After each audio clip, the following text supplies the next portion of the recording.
Changer les dénominations d'endroits comme la Ferté-Alais, ce sont des conservatoires.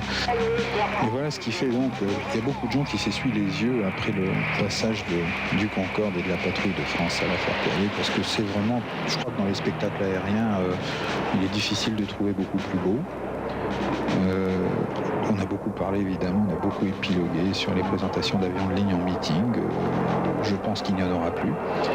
Et donc c'est ce qui fait la valeur de ces images, je crois, c'est que ça se verra plus, puisqu'on a décidé que c'est fini. C'est bien dommage parce qu'une présentation comme celle-là n'est pas une présentation limite de l'avion, c'est simplement une approche avec remise de gaz, c'est quelque chose qui se fait couramment en ligne. On remet les gaz, et évidemment que c'est beau et que c'est spectaculaire, mais c'est quelque chose qui est fait de façon assez routinière et qui ne présente pas, qui ne sort pas, disons, du domaine d'utilisation normale de l'avion.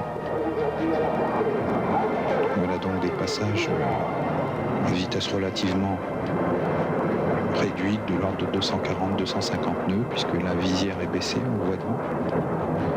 Mais ce sont des passages un peu à l'anglaise, c'est des passages où on montre la géométrie de l'avion. C'était messieurs Machavoine et Grandjean cette année qui présentaient le Concorde à la Ferté.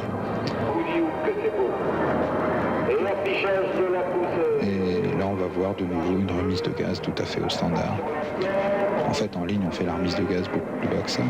Voilà.